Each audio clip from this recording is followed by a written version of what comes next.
सोना भी खूब खरीद रहे होंगे। उसके बाद अगर बनता था तो अफसरों के ऊपर, अफसरों से उम्मीद की जाती कि अफसरशाही जो है वो कुछ कुर्बानी करेगी। उसके बाद उम्मीद थी देश के अल्ट्रा रिच, जिनमें मोदी जी के कुछ दोस्त हैं, उनसे भी एक अपील करते मोदी जी की अडानी जी भी कुछ कुर्बानी करें, और जो देश के अल्ट्रा खरबपति अरबपति हैं वो भी कुछ करो, उनसे भी कोई अपील नहीं की गई। केवल और केवल देश की मिडिल क्लास से ये अपील की गई।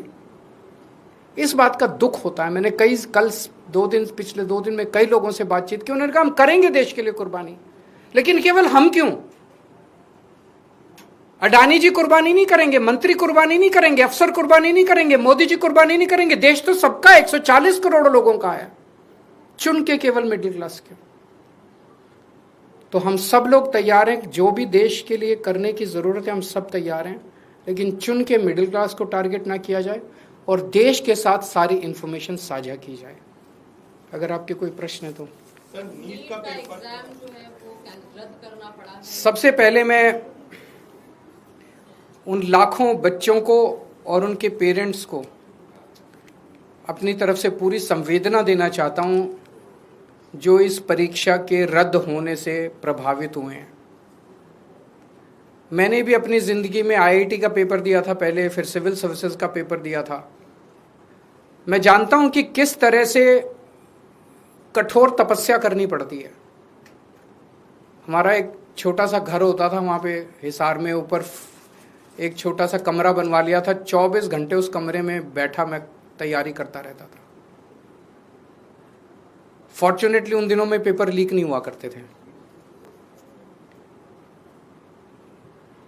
इतना गरीब परिवार होते हैं वो गरीब परिवार, कोचिंग इतनी महंगी है, कोचिंग करने के लिए कई लोग दिल्ली आके रुकते हैं, दिल्ली में किराए की जगह लेते हैं बच्चे, अपने माँ बाप, कई लोगों के माँ बाप अपनी सोना गिरवी रख देते हैं, ज़मीन बेच देते हैं बच्चे को कोचिंग कराने के लिए, और उसके बाद अगर पेपर लीक हो जाए तो उससे बड़ा मैं समझता हूं कि धोखा किसी के साथ नहीं हो सकता। और ये नीट का पेपर पहली बार लीक नहीं हुआ। मेरे ख्याल से एक बार 17 में हुआ था, एक बार 21 में हुआ था, फिर एक बार 24 में हुआ था, और एक बार अब लीक हुआ है। 4 बार पेपर लीक हो चुका। तो पेपर ऐसे तो लीक होते नहीं है। इसका मतलब बहुत बड़े स्तर के ऊपर कुछ ना कुछ तो कल्यूजन है, मिली भगत है, पॉलिटिकल पेट्रोनेज है। मैं ये जानना चाहता हूं जिन्होंने 2017 का पेपर लीक किया था वो आज कहां हैं? उनको सजा मिली? जिन्होंने 2021 का पेपर लीक किया था उनको सजा मिली?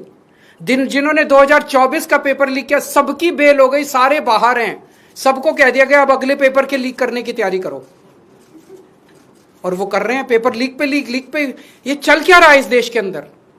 और मैं पूरी जिम्मेदारी के साथ कहता हूं, सरकार चलाना कोई आसान काम नहीं है, सरकार चलाना बहुत मुश्किल काम है। जिन लोगों से एक पेपर ठीक से नहीं होते बिना लीक करवाए, वो सरकार क्या चलाएंगे? मिले हुए हैं ये लोग। It is a case of complete कल्यूजन। लाखों करोड़ों बच्चों के भविष्य के साथ खिलवाड़ किया जा रहा है। उन सब बच्चों के साथ मेरी संवेदनाएं हैं, और मैं उन सब बच्चों को बोलना चाहता हूं कि सड़कों के ऊपर उतरना पड़ेगा। यह सरकार केवल और केवल जन आंदोलन की भाषा समझती है, और केजरीवाल आप लोगों के साथ